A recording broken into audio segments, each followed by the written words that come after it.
lampo, pam pili pam lampo, pili pam lampo, pam pili pam lampo, pili pam lampo, pam pili pam lampo, pili pam lampo, pam pili pam lampo. امشوا دل ما خونه، امشوا دل میمونه، امشوا دل ما خونه، امشوا دل میمونه. یاران تو سپر رفته زندگی گذرونه، یاران تو سپر رفته زندگی گذرونه. یاران چی کنم امشو، یاران چی کنم امشو. از وقت به دم عمر جوونیم رفته، از وقت به دم عمر جوونیم رفته. دل ما بی‌قراره، دل ما بی‌قراره، دل ما بی‌قراره، دل ما فکر یاره. برو ای یار بیا جانا، بیا ای یار بیا جانا، بیا از دوری تا بارم، بیا از دوری تا بارم. ای یار جانی، ای یار جانی، ای یار جانی، ای یار جانی. اشکم شده جانی، بیا اشکم شده جانی، بیا با ما بکن یاری، بیا با ما بکن یاری. ای یار جانی، ای یار جانی، ای یار جانی، وی ای یار جانی. پلی پاپی لامو، پاپی پاپی لامو، پلی پاپی لامو، پاپی پاپی لامو، پلی پاپی لامو، پاپی پاپی لامو، پلی پاپی لامو، پاپی پاپی لامو. بندر دوره، او دریا شوره، راه بوشهر دوره، او دریا شوره، وی راه بندر دوره، وی او دریا شوره، وی راه ایران دوره.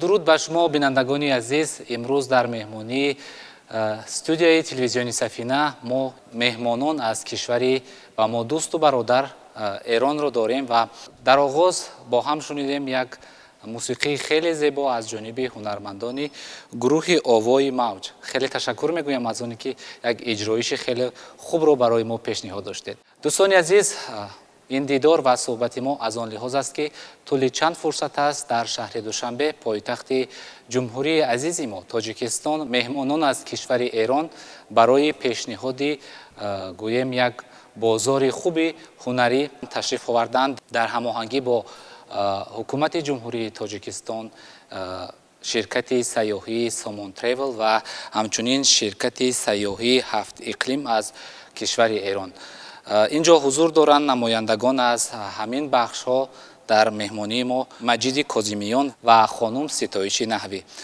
شما رو به تاجیکستان خوش آمدید میگوییم و همچنین به استودیوی تلویزیونی سفینه، همچنین گروه هنری دوستان رو نیز به تاجیکستان به دوشنبه و به تلویزیونی سفینه خوش آمدید میگوییم. سراول میخواستیم دایر به هماهنگی همین بازار هنری یا اشتراک شما، حضور شما در شهر دوشنبه صحبت کنیم. سلام و عرض ادب خدمت تمامی بینندگان این شبکه. بنده ستایش نحوی به نمایندگی از پدرم آقای مهدی نحوی راهبر کوچه گردشگری باغ کوروش کبیر تو این برنامه حضور پیدا کردم.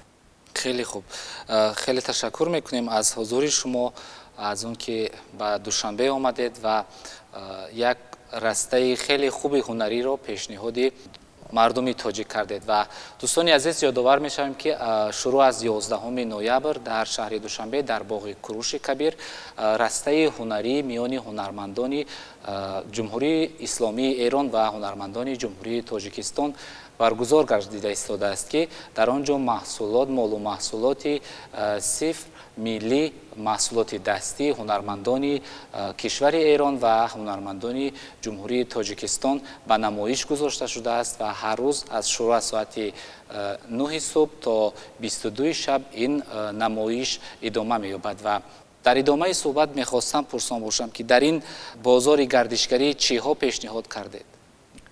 در این نمایشگاه سوغات، صنایع دستی، موسیقی و برنامه‌های فرهنگی و غذاهای محلی کشور ایران و تاجیکستان در کنار هم به نمایش گذاشته میشن. در نتیجه این همکاری سازنده، کوچه موقت گذر گردشگری باغ کوروش کبیر در شهر دوشنبه احداث شد و با حضور وزیر گردشگری محترم تاجیکستان و سفیر ایران مورد بازدید قرار گرفت.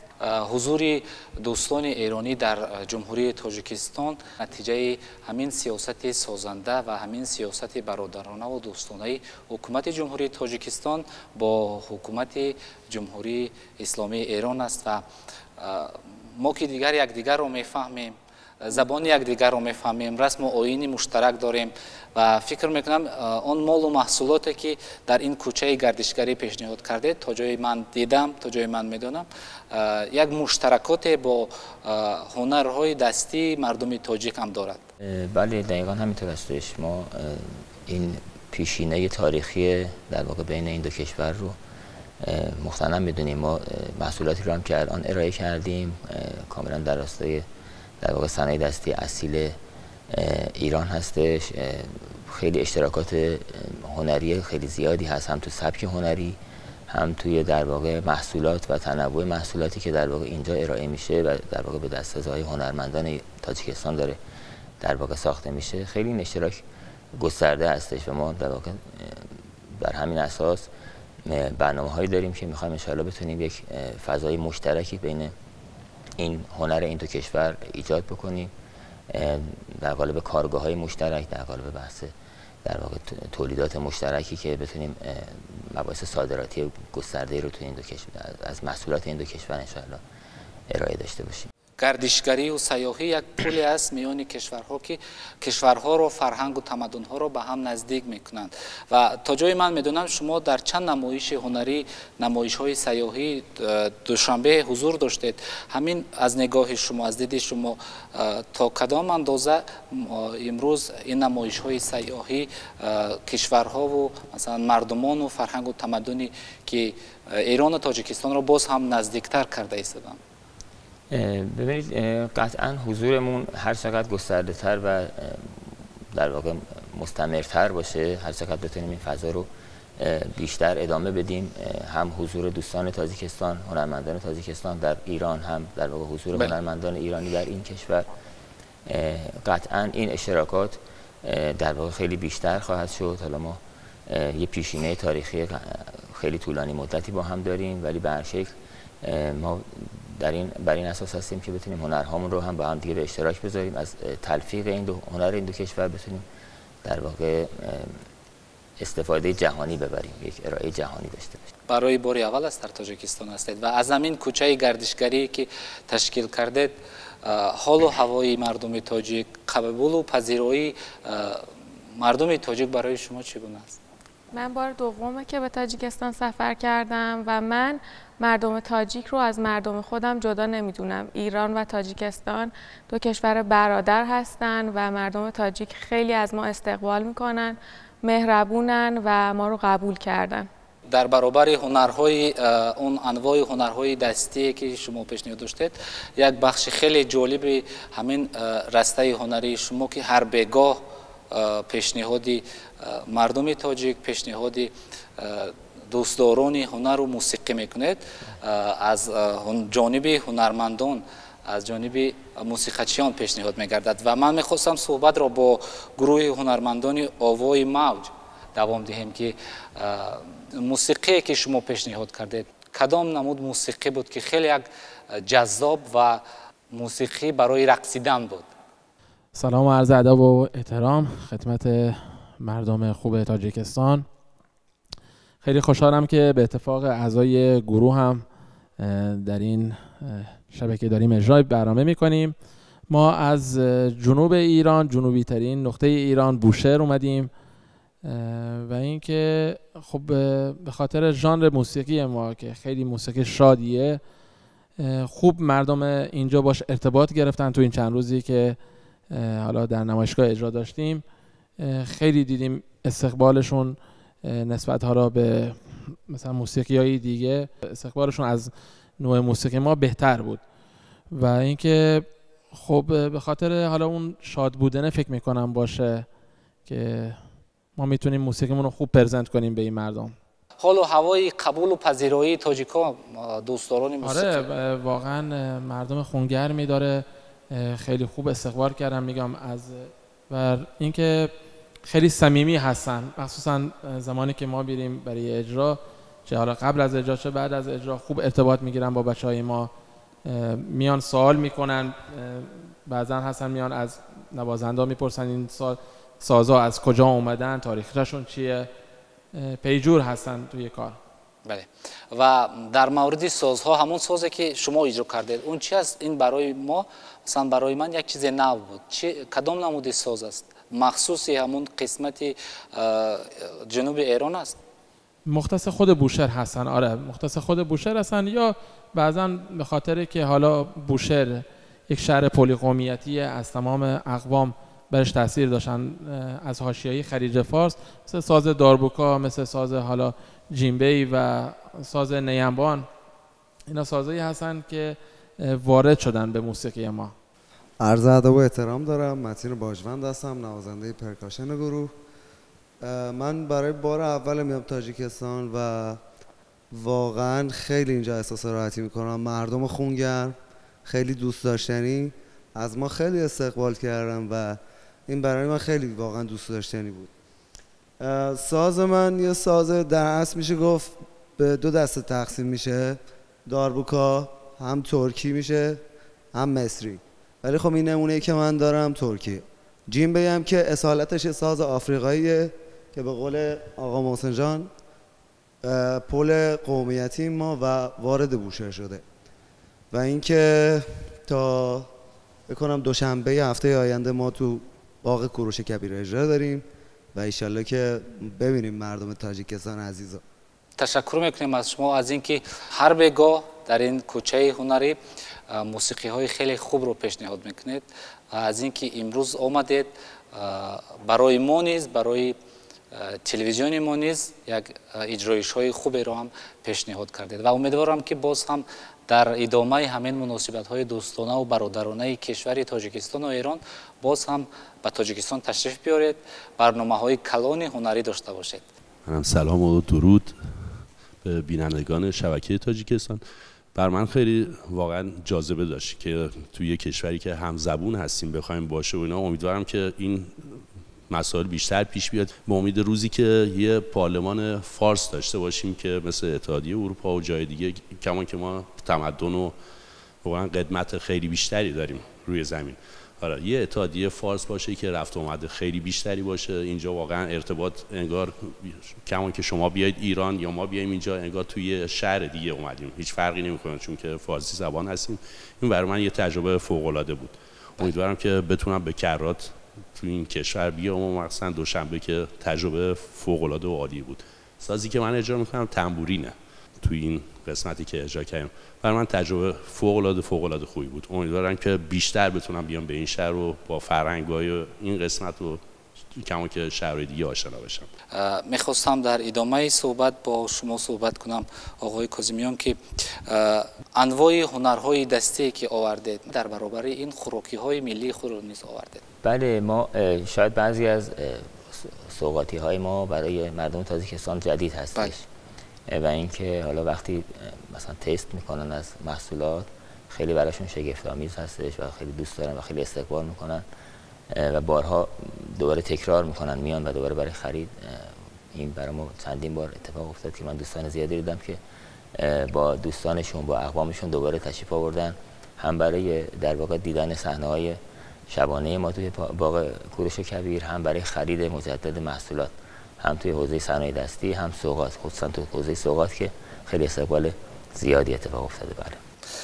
از خوراک و از محصولات تاجیکی که شما فکر میکنم که علاقه بهره بردید، چشیدید، چی از زیادتر بر شما چی پسند آمد؟ من با پیشنهاد رئیس جمهور محترمتون که به رئیس جمهور ما اون روز اولی که در واقع توی تفاهم‌نامه اولی که اتفاق افتاد، این اسم آش پلوی شما رو من اونجا شنیدم و از زبان رئیس جمهور محترم شما و برای ما خیلی ارزشمند بود. برای من خیلی کنجکاوانه بود که دنبال کنم این رو ببینم این غذا رو. و اینجا اومدیم، اولین در واقع رستورانی هم که رفتم دوستان به ما همین غذا رو در واقع پیشنهاد دادن و خیلی غذای جالبی بود، غذای خوشمزه بود و اینکه من برام جذاب بودم. این سری هم که اومدیم دوباره تکرار که چندین بار ما این غذا رو تهیه کردیم. حالا غذاهای دیگر رو خیلی اسمشون یادم نیست ولی کمابیش غذاهای مختلف اینجا رو من تست کردم. از هنرهای دستی برای شما پسند آمد؟ مثلا خانم‌های ما نیز یک نوع هنرهای خیلی زیبای دستی دارن، گلدوزی دارن، در اون راسته شما هم یک نمونه‌های بود، از اونا برای شما پسند آمد؟ بله، برای من خیلی جالب بود و من به عنوان یک خانوم به جزئیات توجه میکنم و کارهای تاجیک همه پر از جزئیات هستن ولی کارهای ما و شما به هم نزدیکه، یعنی به هم شباهت داره، هنر ایران و هنر تاجیک.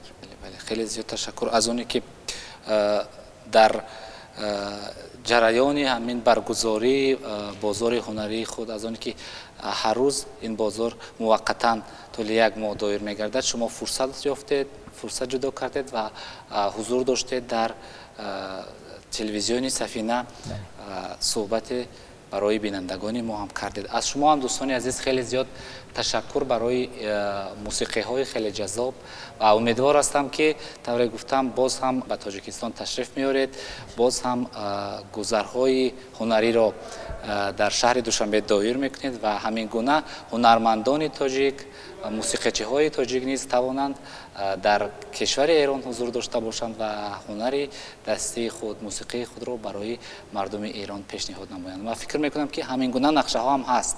بله، در آینده نزدیک به امید خدا شاهد نخستین گذر گردشگری در شهر دوشنبه تاجیکستان خواهیم بود و این اتفاق به صنعت گردشگری تاجیکستان کمک شایانی خواهد کرد. فکر میکنم این یک نوید خیلی خوب هم هست برای مردم تاجیک در ادامه مناسبت های خیلی خوب دوستانه و برادرانه تاجیکان و ایرانیان. خیلی زیاد تشکر از تشریفتان و امیدوارم که باز هم ما و شما توانیم همین مناسبت های دوستانه را پاس داریم، احترام داریم و نگه داریم. دوستان عزیز، در مهمانی تلویزیون سفینه بودند امروز گروه از هنرمندان آوای موج و نمایندگان شرکت های سیاحی و هنری از کشور ایران. خیر، شاد بمانید.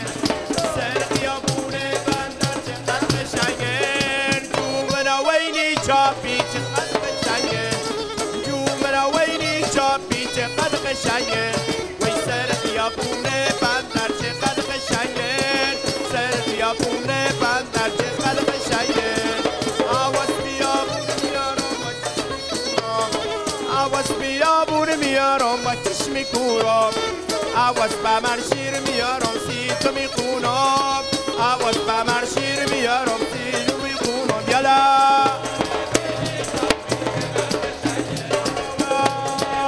یو خیابون بندر، یالا یالا یالا سر خیابون بندر.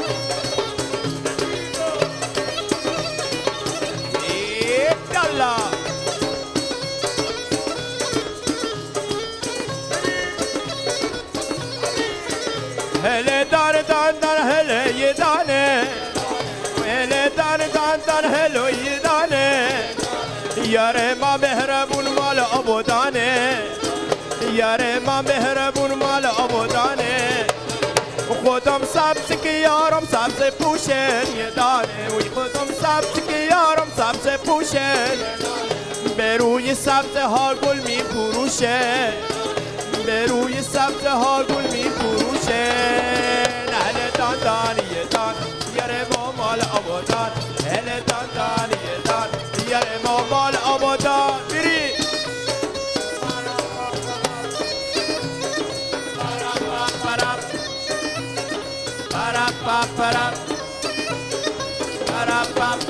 اومدی به خونمون گفتم اینا مهربون وی تو کنار ما بمون وی توی دلدارا نکن آزارا دل ما بردی توی دلدارا توی دلدارا هله هله ما هله ما هله ما هله هله ما هله ما